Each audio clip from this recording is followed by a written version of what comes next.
प्रेम से बोलिए आनंद कंद भगवान की जय। जय। गुरुर ब्रह्मा गुरुर्विष्णु गुरुर्देव महेश्वर गुरुर्साक्षात् परम ब्रह्म तस्मै श्री गुरुवे नमः। बंदो गुरुपद कंज कृपा सिंधु नररूप हरि महामोह तव पुंज जासु बचन रवि करनी कर अखंड मंडलाकारं व्याक्तं वेनं चराचरं तत्पदं दर्शितं वेनं तस्मै श्री गुरुवे नमः। प्रेम से बोलिए श्री सद्गुरुदेव महाराज की जय। जय। आदि शक्ति श्री जग जननी माता जी की जय। जय। परम संत श्री हंस जी महाराज की जय। जय। सभी पूजनीय संत महात्माओं की जय। जय। सच्चे गुरु दरबार की जय। जय। आज के इस यूई वीकली सत्संग में देश विदेश से उपस्थित सभी पूजनीय संत महात्मागण, प्रेमीगण एवं जिज्ञासु सभी को स्वागत और मेरा सादर जय श्री सच्चिदानंद। हर एक शुक्रवार की तरह आज भी हम लोग इस जूम के माध्यम से जुड़कर भजन कीर्तन सत्संग श्रवण करने के लिए उपस्थित हुए हैं। आप सभी को अनुरोध है कि आज का जो जूम लिंक है आप लोग अपने इष्ट मित्र को, अपने फैमिली मेंबर्स को, अपने दोस्तों को आप लोग शेयर कर सकते हैं, उन्हें भी इनवाइट कर सकते हैं और इस कार्यक्रम का लाभ दिला सकते हैं।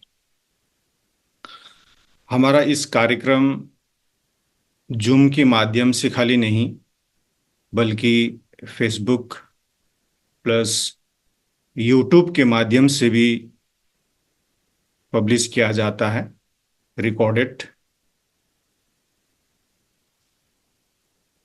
तो हर एक सप्ताह यहाँ पे हमारे अनुभवी प्रेमीगण, हमारे पूजनीय संत महात्मागण आते हैं और स्पिरिचुअलिटी को बहुत ही सरल ढंग से कैसे करके हमें डे टू डे लाइफ में इस्तेमाल करना है, यूज करना है, उसे मानना खाली नहीं, कैसे हम लोग अपने जीवन में उतार सकते हैं उसके बारे में बहुत ही सरल ढंग में समझाते हैं, बताते हैं। तो हमारे जो यूट्यूब के दर्शक हैं उन्हें बहुत सारे प्रश्न जरूर आते होंगे। अगर कोई भी आपकी क्वेरीज हो, क्वेश्चन हो, तो आप लोग जरूर कमेंट बॉक्स में लिख सकते हैं सो दैट हम लोग नेक्स्ट वीक के जो सत्संग होते हैं उसमें हम लोग संत महात्माओं को, प्रेमियों को, जो स्पीकर आने वाला होते हैं उन्हें हम लोग देकर आपके जो प्रश्न के आंसर है वो प्राप्त होंगे। तो इसी आशा से आज के कार्यक्रम को शुरू करते हैं गुरु वंदना से।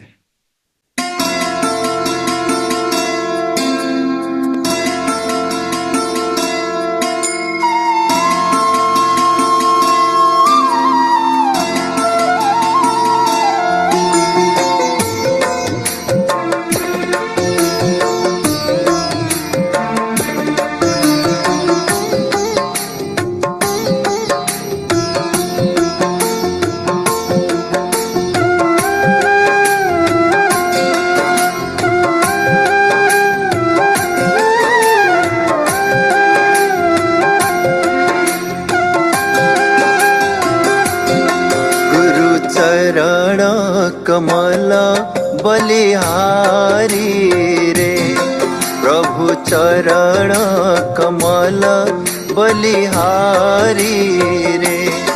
मेरे मन की दुविधा तारी रे, मेरे मन की दुविधा तारी रे। गुरु चरण कमल बलिहारी रे, प्रभु चरण कमल बलिहारी रे।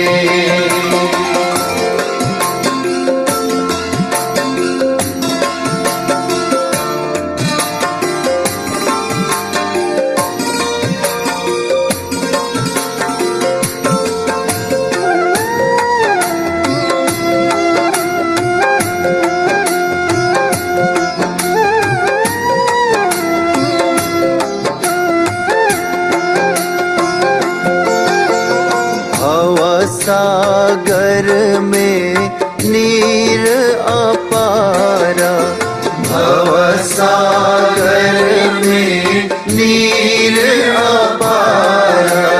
डूब रहा नहीं मिले किनारा, डूब रहा नहीं मिले किनारा। पल में लिया उबारी रे, प्रभु पल में लिया उबारी रे।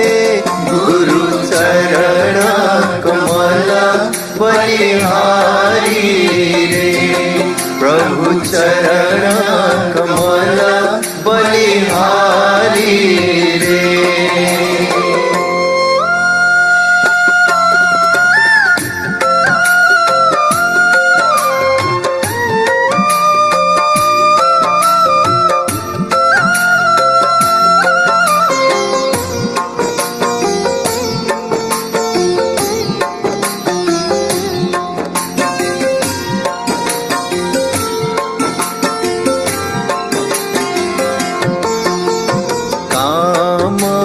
क्रोध मद लोभ लुटेरे, काम क्रोध मद लोभ लुटेरे।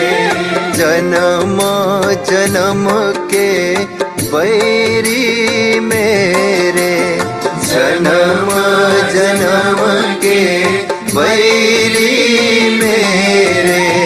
सबको दीन मारी रे, प्रभु सबको दीन मारी रे। गुरु चरण कमल बलिहारी रे, प्रभु चरण कमल बलिहारी रे।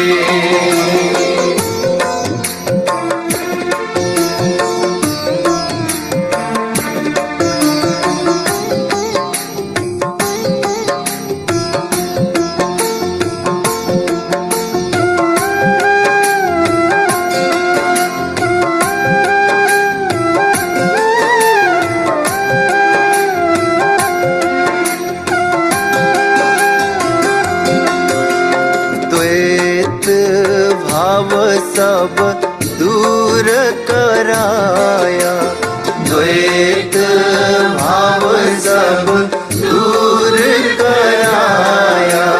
पूर्ण ब्रह्म एक दर्शाया, पूर्ण ब्रह्म एक दर्शाया। घट घट ज्योत निहारी रे, प्रभु घट घट ज्योत निहारी रे। गुरु चरण कमल बलिहारी रे, प्रभु चरण कमल बलिहारी रे।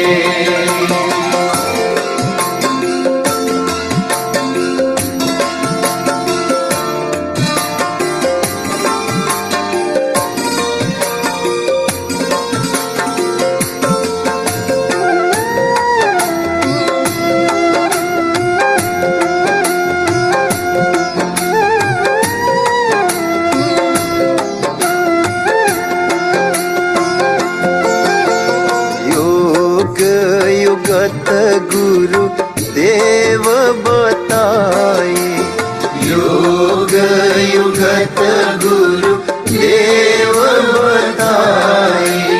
ब्रह्मानंद शांति मन आए। ब्रह्मानंद शांति मन आए। मानुष देह सुधारी रे प्रभु मानुष देह सुधारी रे।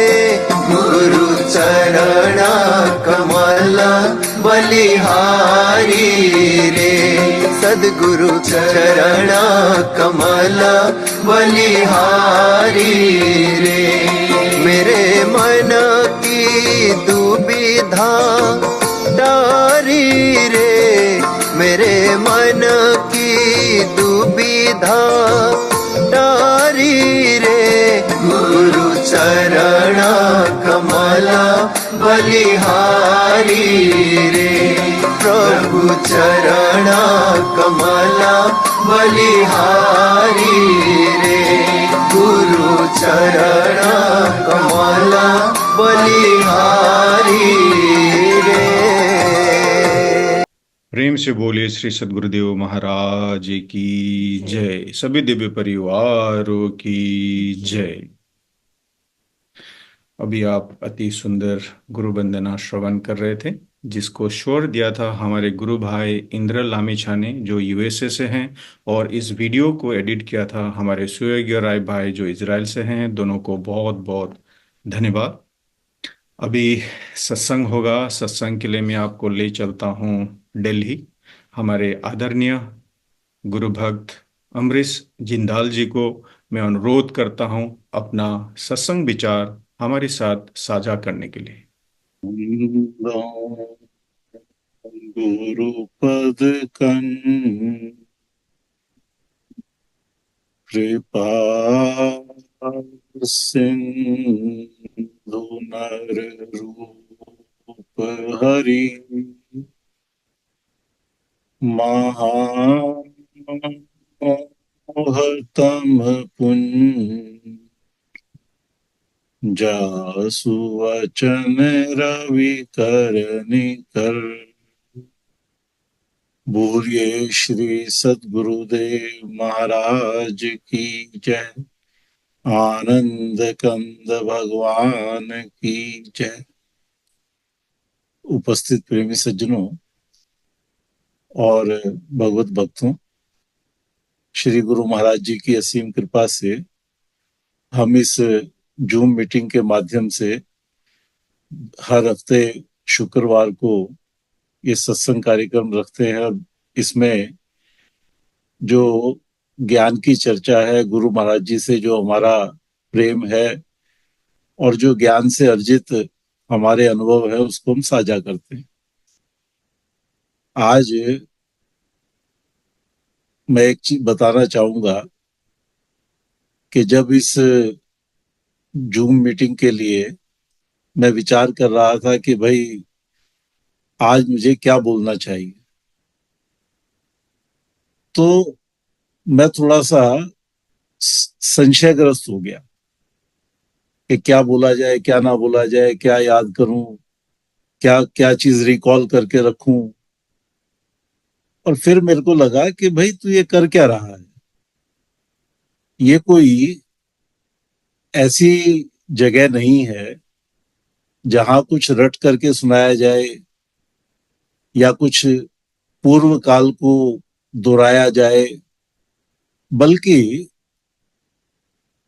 क्या ही अच्छा हो कि तू यहां पर खाली होकर के बैठे, अपने आप को तमाम तरह के जो ये विचार हैं, जो बार बार कभी इधर से घेर रहा है, कभी उधर से घेर रहा है, इससे मुक्त होकर के बैठे तो शायद कुछ फ्रेश आना चाहिए। तब उसमें से जो वो है, जो वो देना चाहता है, हमें क्यों नहीं उसके आश्रित होकर के बैठे, जो कि सब कुछ देने वाला है। उसके सम्मुख होने के लिए तो क्या करना पड़ेगा कि जो कुछ भी हमने याद किया है, जो कुछ भी हमने इकट्ठा करके रखा हुआ है, उस सबको एक तरफ कर दो। उसके आते ही तमाम तरह की जो ताजगी है, फ्रेशनेस है, ताजा विचार है, वो अपने आप आने लग जाएगा। और वो वही होगा जो वो भेजना चाहता है। जरूरी क्या है, मैं क्या बोलना चाहता हूं ये जरूरी नहीं है। मुझे क्या अच्छा लगा ये भी जरूरी नहीं है। मेरा सुख किसमें मुझे प्राप्त हुआ ये भी बताना जरूरी नहीं। मैं किन चीजों से दुखी हुआ इसकी भी जरूरत नहीं। जरूरत किसकी है कि जो वो ब्रह्म का विचार है वो हमारे अंदर से निकल करके आए। और वो कैसा होगा, जो सबके लिए हितकर ही होगा। क्यों? क्योंकि उसके अंदर ना तो मोह है, ना राग है, ना द्वेष है, और वो व्यापकता को प्राप्त है। उसकी व्यापकता का आप एक अंदाजा उससे लगाइए कि किसी में वो भेद ही नहीं करता। कहीं भी होने के लिए उसकी कोई पूर्व शर्तें नहीं। हम कह देंगे कि हम ऐसे व्यक्ति से मिलेंगे, ऐसे से नहीं मिलेंगे, ऐसे के पास जाएंगे, ऐसे के पास नहीं जाएंगे, ऐसे विचार ग्रहण करेंगे, ऐसे नहीं करेंगे। लेकिन वो कैसे रहता है कि अस प्रभु हृदय अछत अविकारी, और सकल जीव जन दीन दुखारी। वो प्रभु कैसे रहता है हमारे भीतर कि वो अविकारी भाव से, अविकारी मतलब उसके अंदर कोई किसी किस्म का रिएक्शन हमारे से नहीं होता। हमारे भीतर है लेकिन हमारे से उसको कोई रिएक्शन नहीं। और यही चीज उसकी व्यापकता को संभव करती है। तो उससे जो सबसे पहले हमें जो सीखने को मिला वो क्या कि भाई रिफ्रेन फ्रॉम रिएक्शंस, रिएक्शंस से जरा दूर रहो। गुरु महाराज कहते हैं भाई संसार में क्रिया की प्रतिक्रिया होती है, और ये एक साइंस का नियम भी है, और ये हम देखते भी हैं कि होता है, ऐसा स्वाभाविक है। लेकिन जो संसार में स्वाभाविक है, क्या वो हमारे आत्म जगत में भी स्वाभाविक होना चाहिए? अगर हमारा आत्म जगत संसार से गाइडेड है, संसार के सिद्धांतों से गाइडेड है, तो वहां संसारी तो बनेगा। आप एक संसार जो बाहर बसा हुआ है उसको अपने भीतर समेट लाओगे, और कितना समेटोगे? ये तो अपार है, इसका अंत नहीं आने वाला। ये जितना दूर दूर तक, अब हम तो एक ब्रह्मांड को पूरा नहीं जानते, और रामायण कहती है कि अनंत कोटि ब्रह्मांड हैं। तो इतने ब्रह्मांड के बारे में इसको समेटोगे कब तक? तो कहते हैं कि भाई मुझ में सबको देख ले। जो उस व्यापक सत्ता को जानता है, जो उसके सानिध्य को प्राप्त करता है, वही वास्तव में सबको जान लेता है। जिसके बारे में कहा भाई एको साधे सब सधे, सब साधे सब जाए, और जो तू सींचे मूल को तो फूले फले अघाए।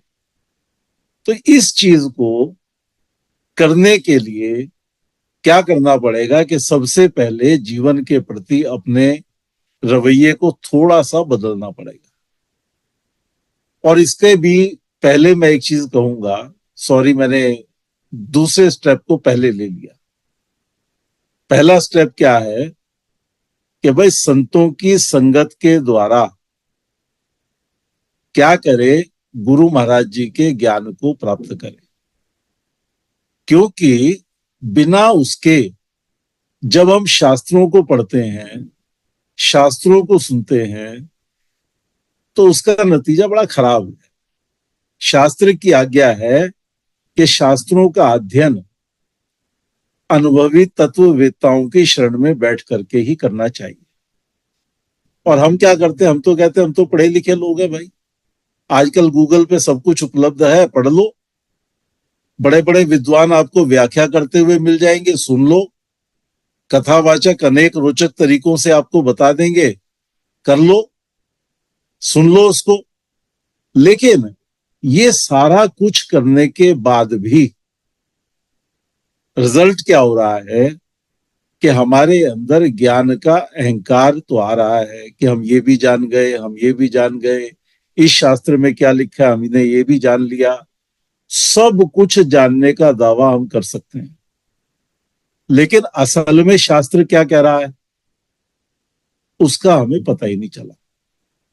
और जो उसमें करने के लिए लिखा था वो तो उसकी सुध ही नहीं आएगी, क्योंकि उसकी सुध आने से पहले ही हमने वहां पर जो अहंकार का अंधेरा है, मोह के अंधेरे में अहंकार का अंधेरा शामिल कर लिया और कोशिश क्या की कि मोह अंधकार को अंधकार से दूर कर ले।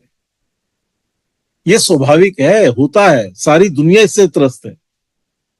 मैं आजकल जितना इसका अनुभव कर रहा हूं कि क्या त्रासदी है कि हम आत्मज्ञानी तत्ववेत्ताओं की शरण में ना जाकर और किनके पीछे पूछ किसकी पकड़ रहे हैं, जिनका खुद ही ये विश्वास नहीं है कि जो हम सुना रहे हैं वो आज संभव है।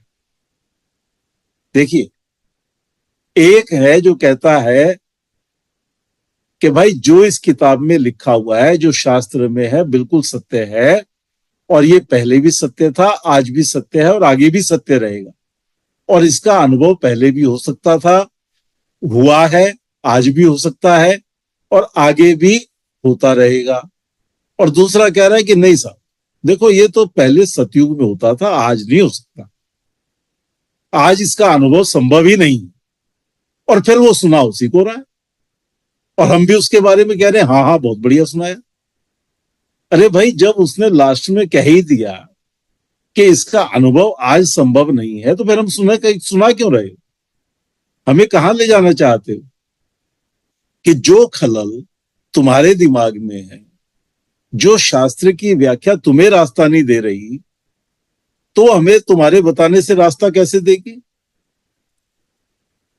एक तो यह है कि मैंने चलो मान लिया कि तुम्हें पता है, पर तुम अपने अहंकार नहीं दिखाते और तुम जो है ये कहते हो हम तो जानते नहीं। एक तो ये बात है, और दूसरा ये वो तो खुल के कह रहे हैं कि भाई ये चीजें आजकल नहीं होती। सारे शास्त्र जो हैं ज्ञान की महिमा गा रहे हैं, गुरु की महिमा गा रहे हैं, लेकिन सारी दुनिया उसी को छुपाने में लगी। क्या बता रही है? कर्मकांड बता रही है, अब ये वाला कर्मकांड कर लो, अब ये वाला कर्मकांड कर लो, और हम भी उसको मूर्खों की तरह से अपनाए जा रहे हैं। इसी तरह से सोचे जा रहे हैं कि हाँ भाई यही बढ़िया है, क्यों इसमें क्या करना है, कुछ समझने की तो जरूरत नहीं, और अपने को बदलने की तो बिल्कुल जरूरत नहीं। तो वहां से हमें जो मिलके आता है, ये हमारी दुर्भाग्य है कि हमें जो तत्वज्ञानी महापुरुष हैं वो जीवन में पहले तो या तो मिलते नहीं, और मिलते हैं तो हम उनको नकार देते हैं। क्यों? क्योंकि वो वहां तो जाकर के मन को मारना पड़ेगा, वहां जाकर के तो कंटेन्ड होना पड़ेगा, अपने दोष स्वयं गिनने पड़ेंगे, दूसरे के नहीं, अपने। और उसको चुन चुन के कैसे करना होगा? तो वैसे तो महापुरुष कह रहे हैं कि भाई तुम्हें करने की जरूरत नहीं है, लेकिन इसमें हमारा विश्वास नहीं। हमारा विश्वास क्या है कि हम तो खुद ही अपने दोष को निवारण कर सकते हैं। लेकिन सही बात क्या है कि भाई जो वो ज्ञान दे रहे हैं, उस ज्ञान के द्वारा ये अपने आप हटते चले जाते हैं। जैसे एक बच्चे से खिलौना छुड़ाया जाए तो छोड़ता नहीं, लेकिन अगर उसको थोड़ा बड़ा हो जाता है, उसको पढ़ाई का शौक लग जाए और उसके हाथ में अब खिलौना देने लगो तो तुरंत उसको जो है छोड़ देता है। वो कहता है मुझे नहीं चाहिए, मेरी किताबें ज्यादा अच्छी हैं। और पहले अगर कहो कि भाई किताब पकड़ ले, ये खिलौना छोड़ दे, तो नहीं छोड़ेगा। तो किताब का मर्म समझ में आते ही, किताब ज्ञान की महिमा समझ में आते ही ये चीजें स्वतः छूटने लग जाती हैं। तो हमारे जीवन के अंदर गुरु महाराज जी ने जिस प्रकार से ज्ञान की रोशनी को जागृत किया है, इसलिए हम बड़े भाग्यशाली। गुरबाणी कहती है कि सब में जोत, जोत है सोई, गुरु साखी मिल जोत प्रगट हुई। सब में वही जोत है, और वही, वो कैसी है? वही जोत है, वही वही प्रकाश है। और कैसे प्रकट होगा वो? तो बोला भाई साखी गुरु। साखी गुरु मतलब जो स्वयं उसका साक्षी है, उससे मिलो तो प्रकट होगी। तो हम लोग इस प्रकार से कैसे अपने आप को संसार के संसारी जीव होने का तगमा हटा करके और परमात्मा के जीव होने का, परमात्मा के अंश होने का अनुभव करें। परमात्मा का ज्ञान हमें क्यों चाहिए? इसलिए चाहिए क्योंकि भाई हम परमात्मा के बनाए हुए, उसने हमें बनाया है, हमें संसार ने नहीं बनाया। संसार ने हमें संसार में रहने के लिए तरह तरह से सिखाया कि हम संसार में कैसे रह पाए, सरवाइव कैसे करें। लेकिन संसार ने हमें बनाया तो है नहीं। तो जिसने हमें बनाया है उसके मुताबिक जैसा वो है वैसे हम अपने आप को ढाल सकें, उसके ज्ञान में रह सकें। और देखो इसका एक प्रूफ क्या है। आप देखो, हम संसारी लोग, ठीक है, संसार के बंधनों को हम अपनाए हुए रखते ही हैं। तो क्या होता है कि हमारे पास क्या है, सुख या दुख। हम क्या कहते हैं, दुख का सब्स्टिट्यूट क्या है, सुख। और सुख का सब्स्टिट्यूट दुख, वो हमें चाहिए नहीं। दुख का सब्स्टिट्यूट सुख, वो हमें चाहिए। दुख कैसे दूर होगा? सुख से दूर हो। और ये नहीं पता कि सुख आते ही पहले ही चिंता लग जाती है कि ये कब तक रहेगा। तो हमारी इस चीज को, या फिर पाप हो गया या पुण्य हो गया, इसमें फंसे रहते हैं। हमारी संसारी सोच तो यही करवाती है। लेकिन सवाल ये है, क्या जीवन सुख है या दुख है, पाप है या पुण्य है? भाई जीवन तो जीवन है, वो एक चेतन शक्ति है, और वो उस व्यापक ब्रह्म की ही देन है। तो वो उस व्यापक ब्रह्म के नाई ही, उसकी तरह से ही हमने देखा महापुरुषों को, किसी की भी जीवनी पढ़ लो, किसी भी महापुरुष की, वो प्रत्यक्ष प्रमाण है कि उन्होंने उस व्यापक सत्ता का साथ किया और उनके जीवन में कभी शिकायतें रही नहीं। किसी महापुरुष को आप अपने लिए प्रार्थना करते नहीं देखोगे कि हे प्रभु मेरे संघर्षों को खत्म कर दे, हे प्रभु मुझे जो है जीवन में सफलता ही सफलता दे। वो क्या भाई, जो तेरा बाणा है, उन्होंने क्या कहा, तेरा बाणा मीठा लागे। और हम क्या कह रहे कि मेरी मनमति जो है ये चल जाए तो आप प्रसन्न हो। मन की मेरी चले और प्रभु परमात्मा प्रसन्न है। आप विचार करो कैसे संभव होगा भाई। तो इसका मतलब क्या हुआ कि हमारा मन ही हमारा भगवान हमने मान रखा है। हमारे जीवन के जो भी बाह्य आवरण हैं वो हमें इतने प्रिय हैं कि उनको फटते हुए हम देख नहीं सकते, उनको हटते हुए हम नहीं देख सकते। और ज्ञान कहता है कि भाई अपने भीतर जाओ और धीरे धीरे उस नाम की डोर को पकड़ करके जाना, उसको छोड़ना मत। तो धीरे धीरे ये मल विक्षेप आवरण सब हटते चले जाएंगे। और इनके हटते ही जैसे बादल के छटने से सूर्य की रोशनी आने लगती है, ऐसे ही उस आत्म प्रकाश से तुम सराबोर होने लग जाओ। आप विचार करो, कितने लोग बताते हैं जो हवाई जहाज में बैठ के जाते हैं कि भाई हवाई जहाज बादल के ऊपर उड़ रहा था, वहां सूरज खूब चमक रहा था, और हम धरती पे कैसा अनुभव कर रहे हैं कि यहाँ तो अंधेरा हो रखा है, भाई बादल इतना घना छाया हुआ है। तो जो बादल के परे है, संशयों के बादल से परे है, वो ज्ञान की रोशनी में नहाता है। तो हमारे लिए क्या चाहिए? तो ज्ञान की रोशनी चाहिए, या सुख ही हमारा प्रकाश है? इसको थोड़ा सा हमें देख लेना चाहिए। तो जिस प्रकार से हम अपने आप को इसमें ढालते चले जाएंगे, किसमें? कि हमारा जीवन परमात्मा की देन है और ये परमात्मा के प्रकाश से ही आलोकित होना चाहिए। संसार का ज्ञान क्या ये? एक, हाँ, गुरबाणी की एक बात और एकदम अभी आ गई कि गुरबाणी कहती है कि होर काम तेरे किते ना काज, मिल साधु संगत और भज केवल नाम। अब इसको सुन करके आप बताइए, हम तो कहेंगे हमें तो बहुत सारे काम होते, इतने सारे कामों के होते हुए, और गुरबाणी कह रही है होर काम तेरे किते ना काज, तेरे और कोई काम ही नहीं है। काम क्या है तेरा? तो भाई साधु संगत में जा और भजन कर, प्रभु के नाम का भजन कर। तेरा काम तो ये था। हम कह रहे हैं हमारे तो बहुत सारे काम है। तो महापुरुषों की शरण में जाकर के ही पता चलता है कि भाई वास्तव में ये क्या कह रहे हैं। ये कह रहे सारे काम तो प्रकृति जन्य है, ये तेरे नहीं है। तू प्रकृति से परे है और प्रकृति में मिल करके और सारी प्रकृति के स्वरूप को ही तू अपना मानने लगा।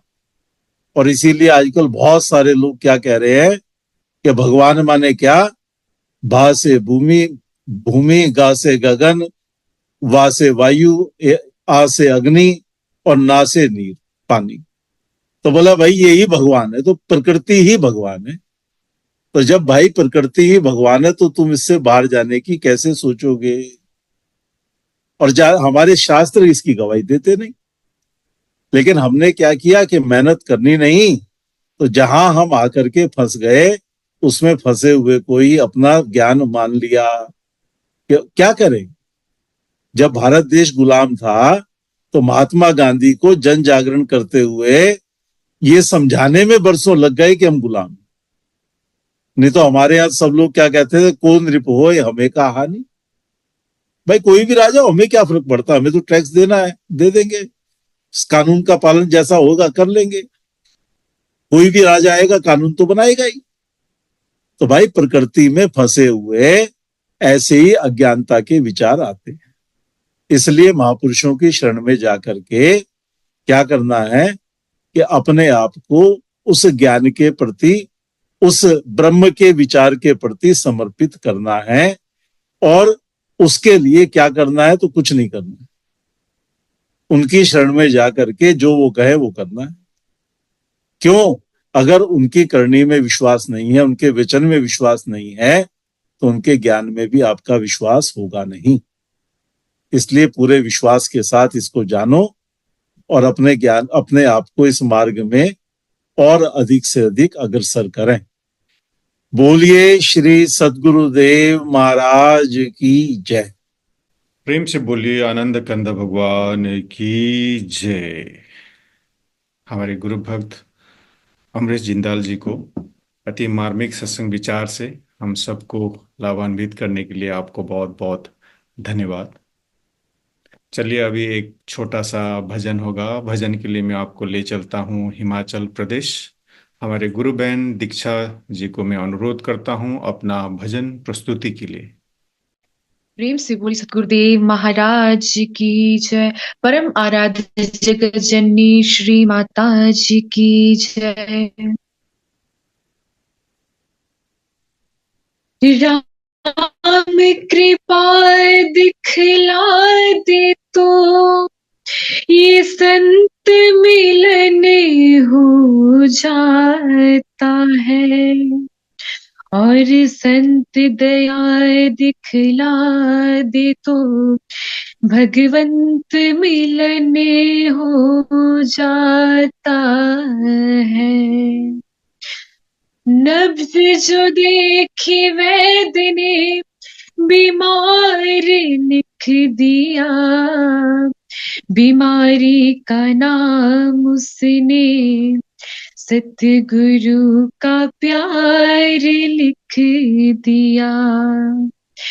मैं कुर्बान क्यों जाऊं अपने हकीम पे, जिसने दवा का नाम तेरा दीदार लिख दिया। भक्तों के घर भी सांवरे आते रहा करो, भक्तों के घर भी सांवरे आते रहा करो। दर्शन के नैना बावरे, दर्शन के नैना बावरे, दर्शन दिया करो, भक्तों के घर भी सांवरे आती रहा करो।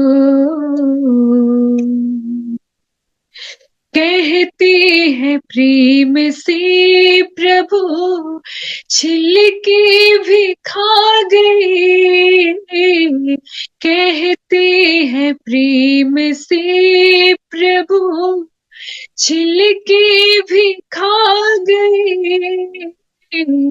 तंदुल सुदामा यार के गिरधर को भाग गए।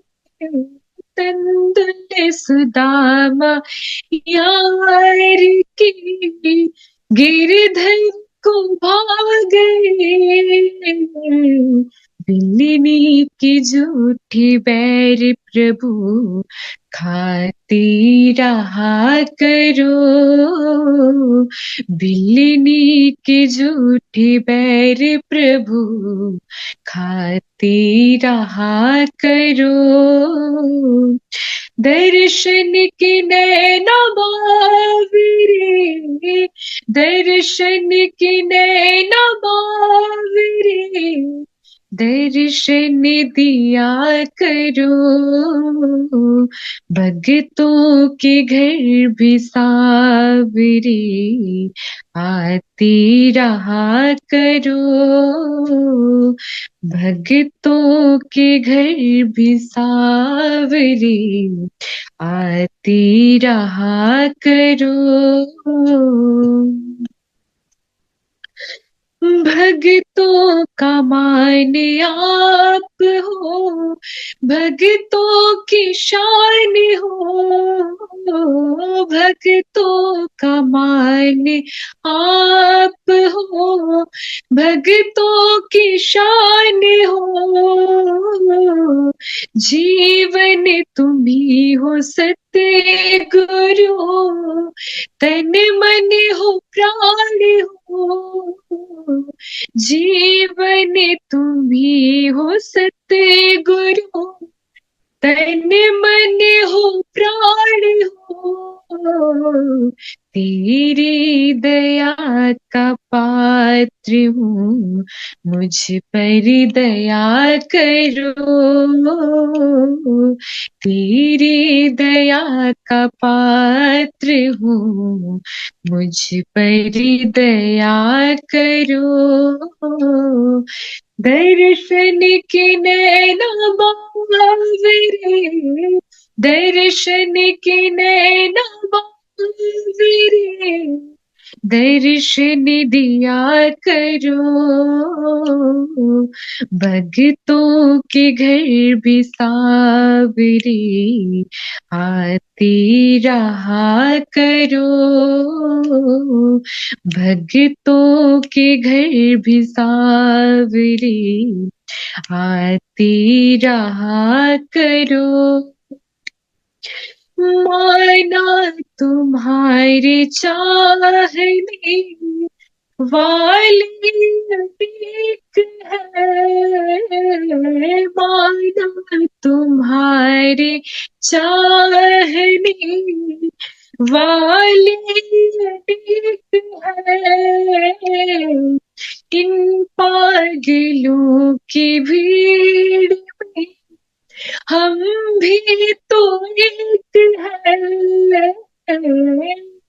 पागलों की भीड़ में हम भी तो एक है, तेरी दया का पात्र हूँ, मुझ पर दया करो, तेरी दया का पात्र हूँ, मुझ पर दया करो,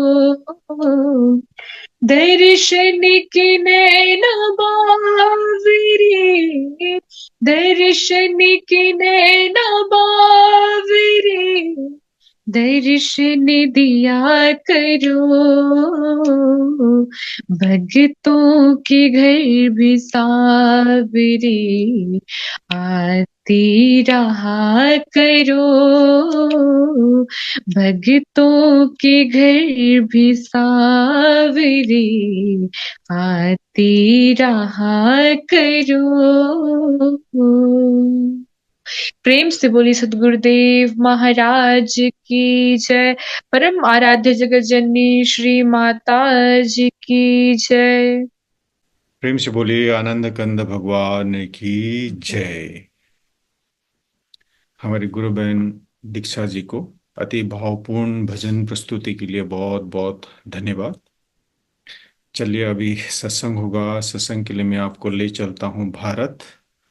हमारे पूजनीय महात्मा व्योमा बाई जी को मैं अनुरोध करता हूँ अपना सत्संग विचार से हम सबको लाभान्वित करने के लिए। यहाँ पर उपस्थित होस्ट इस कार्यक्रम के आकाश भाई और विभिन्न देशों से आए हुए सभी भगवत भक्त गुरु भक्त को मेरा सादर जय श्री सच्चिदानंद। बंदो दीन दयाल हरि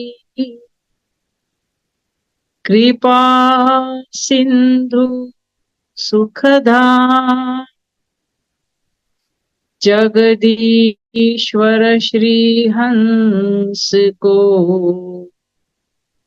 कोटि कोटि प्रणाम। प्रेम से बोलिए श्री सद्गुरुदेव महाराज की जय। जगत जननी श्री माता जी की जय। सच्चे दरबार की जय। मानव धर्म की जय। यहाँ पर उपस्थित सभी प्यारे भाई और बहनों, काफी देर से आप लोग यहाँ सत्संग विचारों का आनंद प्राप्त कर रहे थे। अभी हमारे गुरु भाई ने भी बहुत अच्छे विचार सुनाए। हमने बहन जी द्वारा बड़ा अच्छा भजन भी सुना और ये झूम के माध्यम से हम इस सत्संग से जुड़े रहते हैं, क्योंकि जुड़े रहने के लिए अगर हमारे आगे सारी टेक्नोलॉजी भी हो, सारे माध्यम हो, सब व्यवस्था हो, घर में बिजली भी हो, मोबाइल भी हो, हर चीज हमारे लिए उपलब्ध कर दी जाए, लेकिन हमारा मन अगर नहीं जुड़ा तो फिर कुछ भी नहीं होगा। सारी फैसिलिटी होते हुए भी अगर हम मन जोड़ने में कामयाब नहीं हुए तो फिर इस सब का कोई भी लाभ हमें प्राप्त नहीं हो सकता।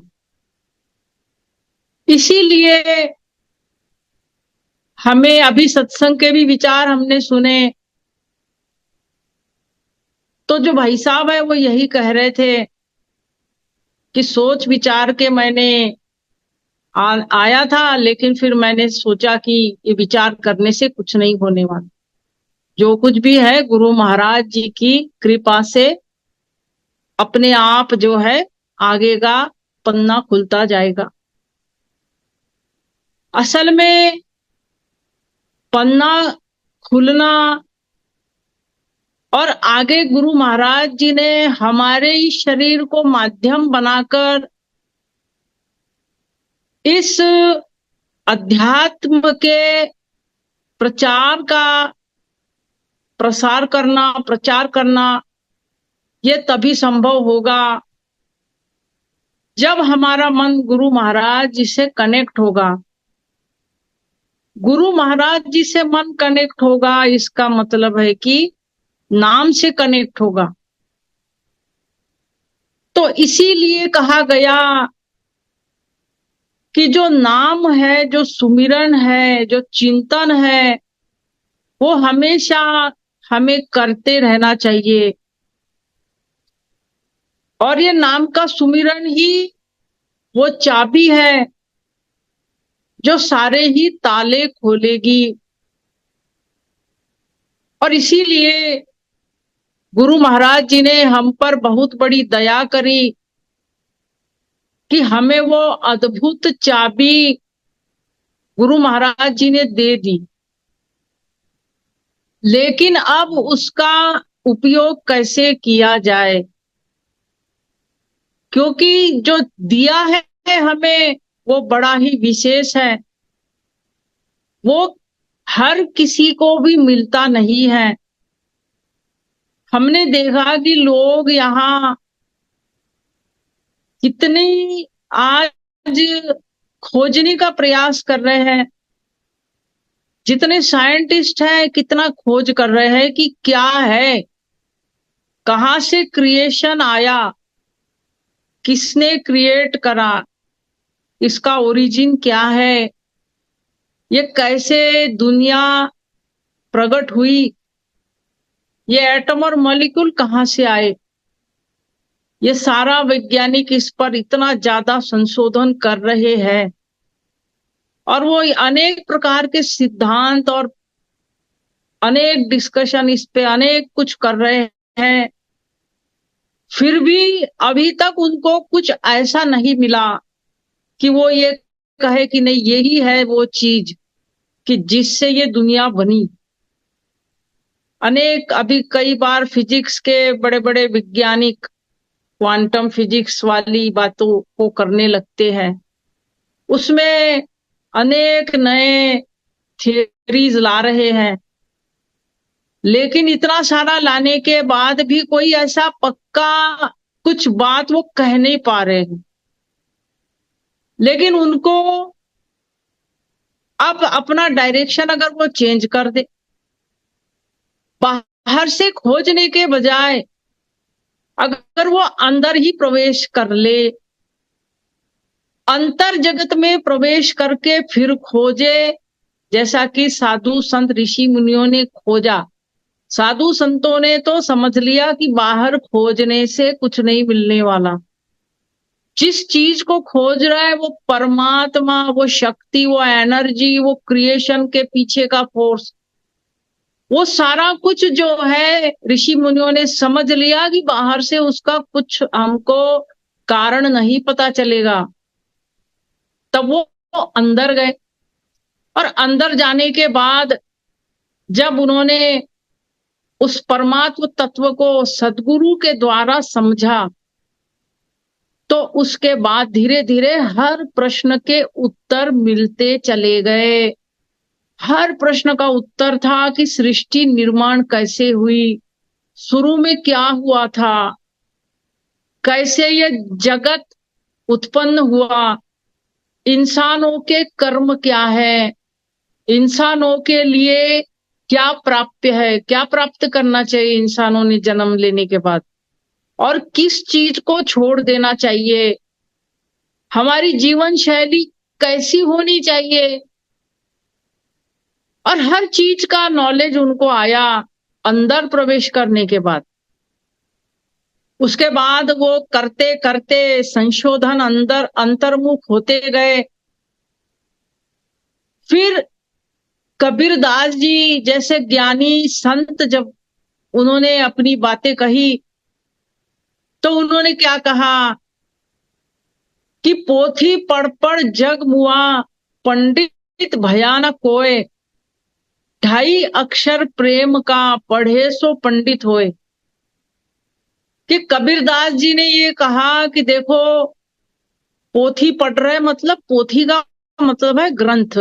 कई ग्रंथ लोग पढ़ते हैं, कोई भागवत सुनते हैं, कोई रामायण पढ़ते हैं, कोई गीता पढ़ रहे हैं, कोई वेदों को पढ़ रहे हैं, उपनिषदों को पढ़ रहे हैं, कोई व्याकरण को पढ़ रहे हैं, कोई भविष्य ज्ञान को पढ़ रहे हैं, और अपने आप को ज्ञानी समझ रहे कि हमने तो भाई बहुत ज्ञान प्राप्त कर लिया, हमें तो ऋग्वेद के अंदर कौन सा सिद्धांत है, क्या बताया गया है, सब कुछ हमें पता है, वो फटाफट श्लोक भी बोल के दिखा देंगे।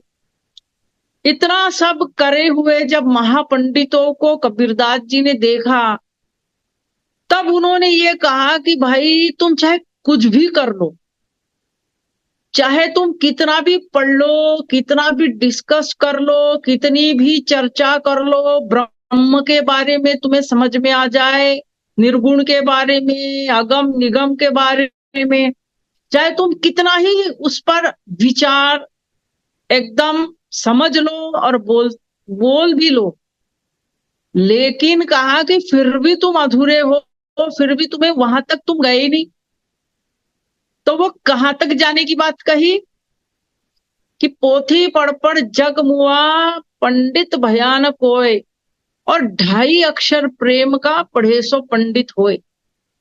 तो उन्होंने यही कहा कि केवल प्रेम की भाषा अगर समझ लेगा एक साधक, तो प्रेम की भाषा जब उसके समझ में आ जाएगी और उसके आचरण में आ जाएगी, तो फिर वो महापंडित कहलाएगा बिना किसी एजुकेशन के।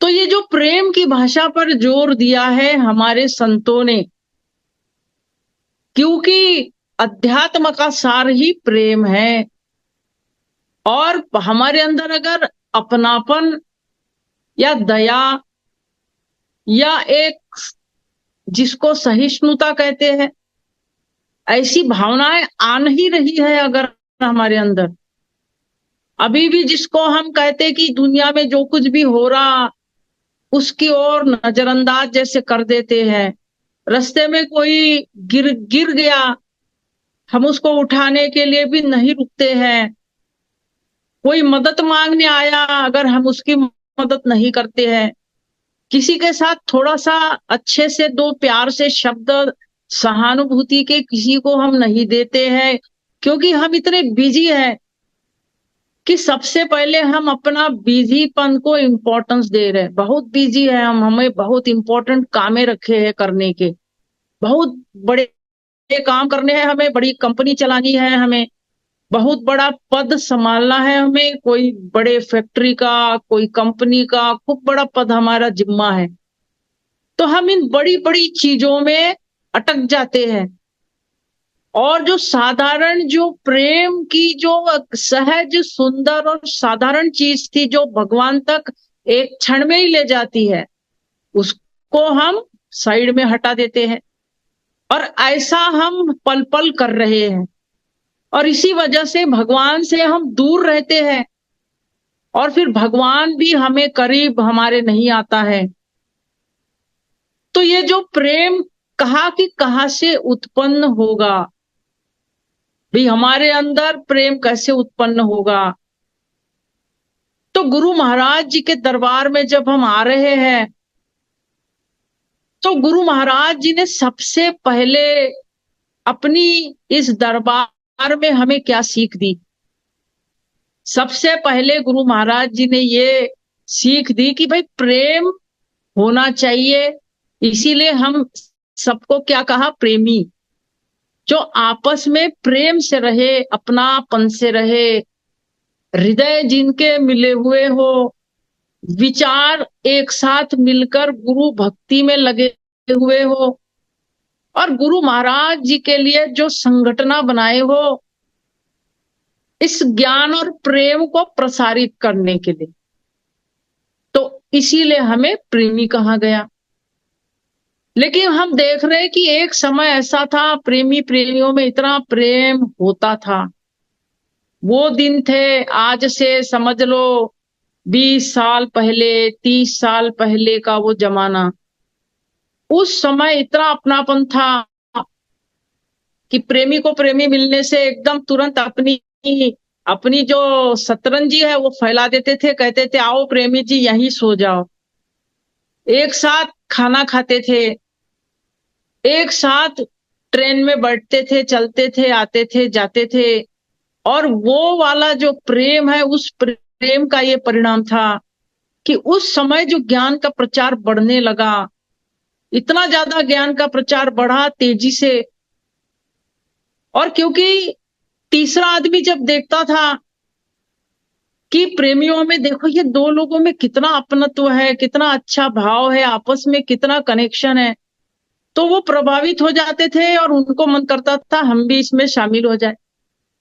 तो इस प्रकार से वो तीसरे आदमी लगता था, फिर चौथा लगता था, प्रचार होता गया। लेकिन कई बार ऐसा दिखता है कि जो प्रेम है व्यक्ति का वो घटने लगा। क्यों घटा? क्योंकि हमारा जो साधना, जो ध्यान साधन, जो नाम का सुमिरन करने का जो गुरु महाराज जी ने चाबी दिया, वो हम कर नहीं रहे। क्योंकि नाम के साथ कनेक्शन जब टूटता है तो अपने आप ही व्यक्ति के अंदर से जैसे सूखा पड़ जाता है, उसके अंदर आत्मीयता जैसी बातें नहीं रहती, गुरु भक्ति जैसी बातें घटने लगती है। और फिर धीरे धीरे वो व्यक्ति फिर निगेटिव विचार उस पर आक्रमण करने लगते हैं। कोई भी निगेटिव परिभाषा उसको अच्छी लगने लगती है। फिर वो मूल रूप में उद्देश्य अपने क्या था वो भूल ही जाता है। फिर मान बढ़ाई की तरफ धीरे धीरे वो कब बढ़ता है उसे पता ही नहीं चलता। स्वार्थ की ओर कब बढ़ता है पता ही नहीं चलता। फिर जो सिद्धांत हमें इतने आसान लगते थे वो इतने बाद में कठिन क्यों लगने लगे। तो इसीलिए अपने अंदर जो प्रथम रूप में जो प्रेम है वो पैदा होना जरूरी है। मीराबाई में वो प्रेम इतना ज्यादा पैदा हो गया कि उसने ऐसे कहा कि मेरे तो गिरधर गोपाल दूसरों न कोई, भाई छोड़ा बंधु छोड़ा, छोड़ा सगा सोई, और असुवन जल सींच सींच प्रेम बेली बोई। कहती है कि मेरे को उस कृष्ण कन्हैया से जो प्रेम हुआ, इतना उस प्रेम को मैंने बढ़ाया रो रोकर, उसको अपना माना, इतना उसने लगन लगाई। तो ये जो लगन है, ये जो प्रेम है, ये उत्पन्न मीरा के अंदर हुआ, तो हमारे अंदर भी हो सकता है। लेकिन इसके लिए हमें एक हम प्रार्थना रोज बोलते हैं कि भक्ति दान मोह दीजिए गुरुदेवन के देव, और नहीं कछु चाहिए निस्दिन चरण सेव। कि भक्ति दान देने की हम प्रार्थना क्यों कर रहे हैं? क्योंकि जो भक्ति का दान है वो वही देने वाले हैं गुरु महाराज जी। जब तक वो हमें वो प्रेम का दान नहीं देंगे, जो भक्ति का दान नहीं देंगे, कनेक्शन पक्का नहीं बनेगा। और वो दान तब देंगे जब पहले हमारे को परखेंगे, हम टटोलेंगे, हिला के देखेंगे, डुला के देखेंगे, गिरा के देखेंगे, पटक के देखेंगे, मार के देखेंगे, अपमानित करके देखेंगे, सब कुछ ट्रायल हम पर लिया जाएगा। उसमें से पास हो गए, फिर मिलेगा प्रेम का दान। फिर वो अवस्था मिलेगी जो मीराबाई की थी, जो जनाबाई की थी, और जो अवस्था इन बड़े बड़े भक्तों की सुनते हैं। तो इसीलिए वो प्रेम जब अंदर प्रकट हो जाएगा तो उसके बाद ही भक्ति का रास्ता शुरू होगा। उसके बाद ही असली रास्ता, जिसको कहते हैं, जिसमें कि तरह तरह के अनुभव आते हैं, तरह तरह के दर्शन होते हैं, तरह तरह से चमत्कार घटते हैं, तरह तरह से जिंदगी में एकदम एक आनंद सा छा जाता है। तो कहा कि उसके लिए पहले हमें प्रिपेयर होना होगा। और गुरु महाराज जी इसीलिए कठोर से कठोर परीक्षाएं भक्तों की लेती है, और इतनी ज्यादा परीक्षाएं लेते हैं कि वो परीक्षाओं में भक्त कंफ्यूज भी हो जाता है। कंफ्यूज होने के बाद निराश भी हो जाता है, डिप्रेस भी हो जाता है, और सोचता है कि भक्ति कुछ सही नहीं है यहाँ, और ये सब सही नहीं है। और उसके बाद वो भक्त जो है फिर कई बार फिर ढीला भी पड़ जाता है। तो इसीलिए हमारे संतों ने क्या कहा कि जिस रास्ते को तुमने चुना है गुरु भक्ति के, वो अल्टीमेट है, वो तुम्हें उस सत्य तक ले जाएगा जहां की सब क्लियर हो जाता है, जहां फुल नॉलेज हो जाएगी हर चीज की। लेकिन पहले गुरु महाराज जी को प्रसन्न करो, और गुरु महाराज जी जब खुश हो जाते हैं तो ऑटोमेटिक वो नॉलेज ट्रांसफर हो जाता है खुशी के मारे। और वो ट्रांसफर ही हुआ था अर्जुन पर, क्योंकि अर्जुन ने कोई ऐसे वेद नहीं पढ़े थे। उनकी इतिहास देखो, अर्जुन के बारे में ऐसा कभी नहीं लिखा गया कि अर्जुन ने बहुत वेद पढ़े, पुराण पढ़ा, कुछ वो बहुत बड़ा स्कॉलर था, ये नहीं था। अर्जुन एक अच्छा धनुर्धर था, और अच्छा धनुर्धर होने के ऑनेस्ट और ईमानदार व्यक्ति था, और एक बड़ा नम्र था, विनम्र और शालीन व्यक्ति। बोले श्री सद्गुरुदेव महाराज की। कुछ इसमें डिस्टरबेंस आ गया था, उसके लिए हम क्षमा चाहते हैं। तो जैसे कि हम सुन रहे थे कि जो अर्जुन था उसमें कुछ क्वालिटीज उसने डेवलप कर रखी थी। उसने स्वभाव में कुछ इस प्रकार से विनम्रता और सज्जनता और दयालुता थी कि कृष्ण भगवान उस पर रीझ गए, और उसके इस सरल स्वभाव को देखकर प्रसन्न हुए। और फिर उन्होंने उसको जो परम ज्ञान है, जो अपना विश्व रूप दर्शन है, जो आत्मज्ञान है, वो खुशी खुशी प्रदान किया। तो विशेष उसको किसी भी तरह का अवडंबर नहीं करना पड़ा, अपनी सरलता से ही वो ज्ञान को प्राप्त हो गया।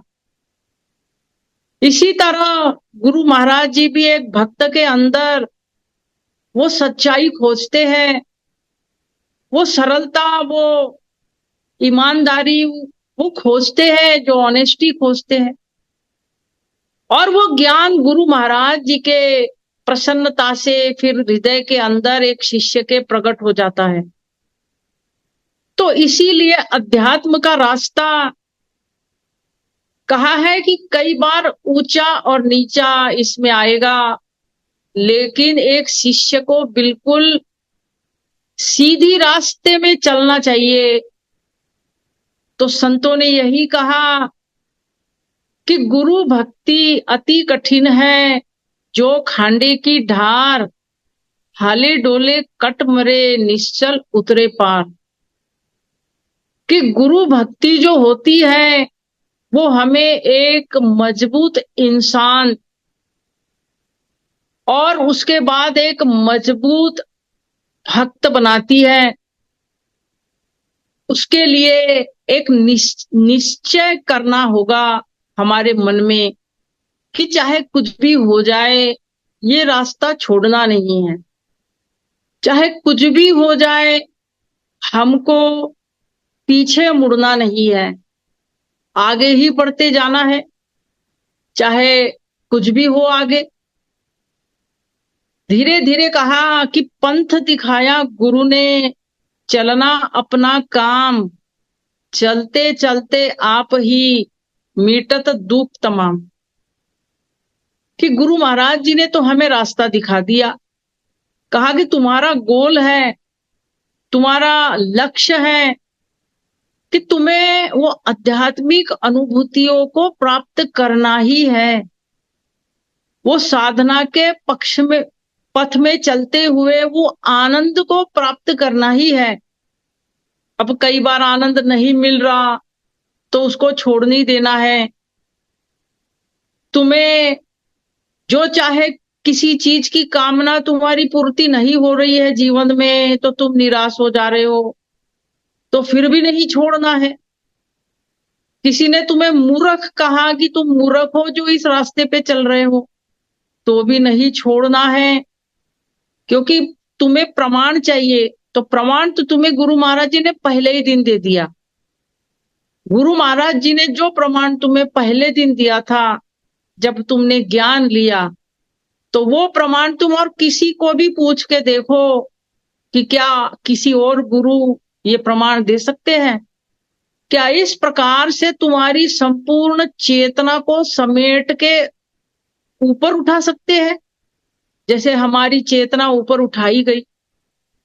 क्योंकि गुरु महाराज जी की कंट्रोल में ये सारा कुछ ब्रह्मांड है, इसीलिए तो उनको गुरु के पद पर बिठाया गया है, क्योंकि वो कंट्रोल कर सकते हैं हर चीज को, वो कुछ भी कंट्रोल कर सकते हैं। वो हमारे मन को तो इतना आसानी से कंट्रोल कर सकते हैं कि जिस समय हमने उपदेश लिया तो हमारे मन को उन्होंने ऐसा पकड़ के सीधे हमारी सुरती जोड़ दी उस ब्रह्म में। ऐसे तो तुम देखो कि हम अपने मन को अब उसके बाद कई प्रयास करते हैं, बैठ जाते हैं घंटा भर, 2 घंटा, 4 घंटा, पर हमारा इधर ही उधर भागने लगता है। मन में अनेकों विचार शुरू हो जाते हैं, प्लानिंग शुरू हो जाती है, आगे पीछे का भविष्य, पास्ट सब नजर आने लगता है, किसी की बातें नजर आने लगती है, लेकिन मन कॉन्सेंट्रेट नहीं होता है, क्योंकि जो चित्त वृत्तियां हैं वो तो इतने रास्तों से भागी हुई है। हमारी जो चित्त वृत्तियां है वो कान के माध्यम से, आंखों के माध्यम से, सुगंध, नाक, जिह्वा, हर प्रकार से सेंसेस जितने हैं उसके जरिए हम दुनिया का जो नजारा देखने में, आनंद लेने में, अनुभव करने में लगे हुए हैं। इतना डाइवर्ट हो चुके हैं हम अंदर से, हमारा माइंड। तो एक क्षण में गुरु महाराज जी क्षण मात्र के अंदर उस माइंड को पकड़ के अगर अंतर जगत में प्रवेश करा सकते हैं, अनुभव दिला सकते हैं, तो इसका मतलब है कि गुरु महाराज जी कभी भी तुम्हारे मन को कभी भी अंदर प्रवेश कराकर कभी भी तुम्हें मुक्ति दे सकते हैं, कोई भी क्षण में दे सकते हैं। लेकिन फिर भी वो देखते हैं कि ये शिष्य कितना प्रयास कर रहा है, इसकी लगन कितनी है, इसका कितना खुद का विल पावर है, और उस हिसाब से धीरे धीरे हमें वो आगे बढ़ाते हैं। और इसलिए कहा कि हमें अपने ही बलबूते पर हिम्मत करनी चाहिए, प्रयास भी करना चाहिए, और सबसे बड़ी बात प्रेम हमको गुरु महाराज जी से अपार करना चाहिए। जो व्यक्ति गुरु महाराज जी से प्रेम उसका जागृत हो गया, फिर समझ लो तुम्हारा आधे से भी ज्यादा काम हो गया। और गुरु महाराज जी से प्रेम ही सार है और कोई सार नहीं। तो इसीलिए भजनों में भी हम गाते हैं कि है प्रेम जगत में सार और कोई सार नहीं, कर ले गुरु जी से प्यार और कोई प्यार नहीं। तो हमें अपने गुरु महाराज जी से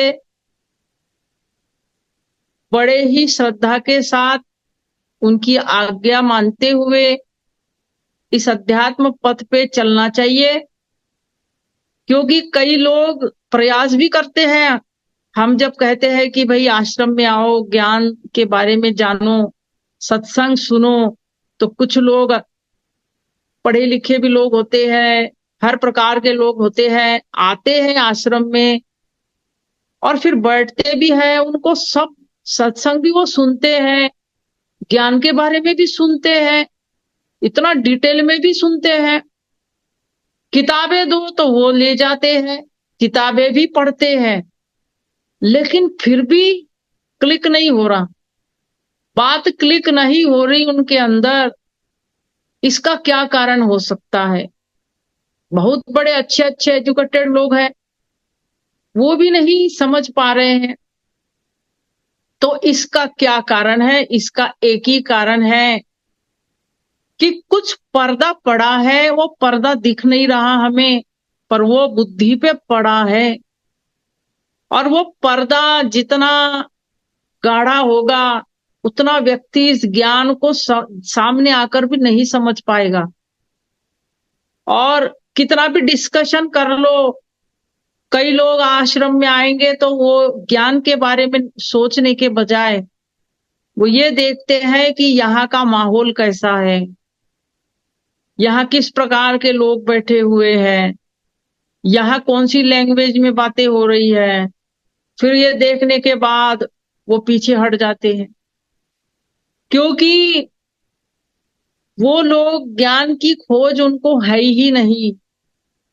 लेकिन जिसको ज्ञान की खोज है, वो व्यक्ति इधर उधर उसका ध्यान जाता भी नहीं है, सीधे उसको उस बात पर उसका एकाग्रता हो जाती है कि कौन सी आत्मज्ञान की बात हो रही है, और वो व्यक्ति जुड़ भी जाता है और आत्मज्ञान प्राप्त करके गुरु महाराज जी का ही हो जाता है।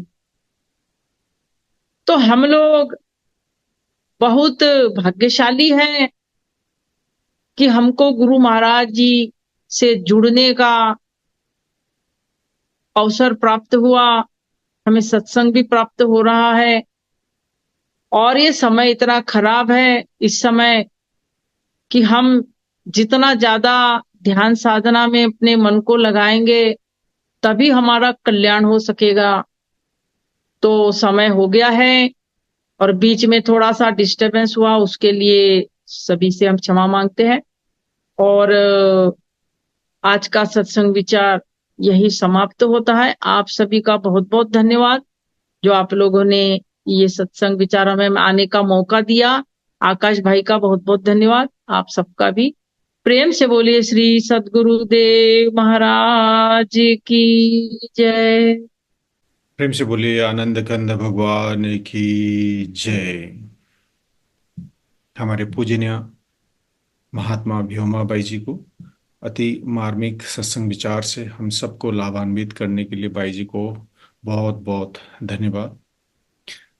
हमारे आदरणीय गुरु भक्त अमरीश जिंदाल जी को भी बहुत बहुत धन्यवाद, और हमारे गुरु बहन दीक्षा जी को भी बहुत बहुत धन्यवाद।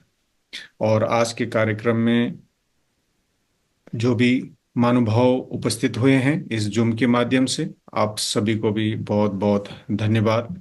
एवरी वीक हमारा ये यूई वीकली सत्संग होता है Dubai time 8 PM to 19:15 PM तक, 9:15 PM तक।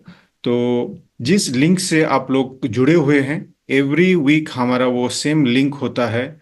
तो आप लोग नेक्स्ट टाइम आए तो जरूर आप लोग दूसरों को भी आप इनवाइट कर सकते हैं और इस कार्यक्रम का लाभ ले सकते हैं। और किसी कारणवश अगर ये जूम का सत्संग छूट जाए, लाइव सत्संग छूट जाए, तो आप लोग रिकॉर्डेड सत्संग, वीकली सत्संग यूट्यूब चैनल पर भी आप लोग देख सकते हैं। और हमारे समिति का मानव धर्म फेसबुक पेज, मानव धर्म यूट्यूब चैनल भी है, उसमें भी जाके हमारे सद्गुरुदेव महाराज जी का दिव्य प्रवचन सुन सकते हैं। हमारे अनुभवी संत महात्माओं का भी सत्संग सुन सकते हैं, दिव्य परिवार का सत्संग उसमें सुन सकते हैं। तो आज के कार्यक्रम हम लोग यहीं पर समाप्त करते हैं छोटी सी प्रार्थना से। मैं बाई जी को अनुरोध करता हूँ प्रार्थना के लिए। त्वमेव माता च पिता त्वमेव, त्वमेव बन्धु च सखा त्वमेव, त्वमेव विद्या द्रविणं त्वमेव त्वमेव सर्वं मम देव देव त्वमेव सर्वं मम देव देव त्वमेव सर्वं गुरुदेव देव भक्तिदान मोहे दीजिए गुरुदेवन के देव और नहीं कछु चाहिए निश दिन चरणन सीव आज भी तेरा आसरा कल भी प्रभु तेरी आस घड़ी घड़ी प्रभु आसरा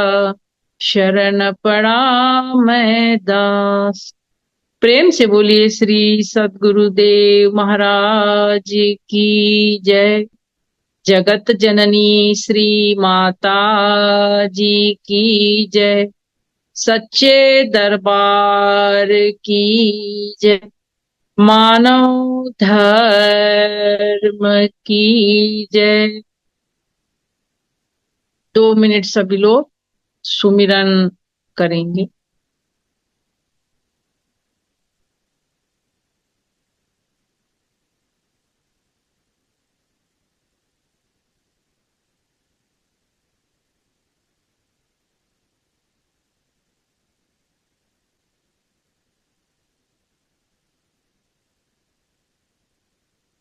प्रेम से बोलिए श्री सद्गुरुदेव महाराज की जय।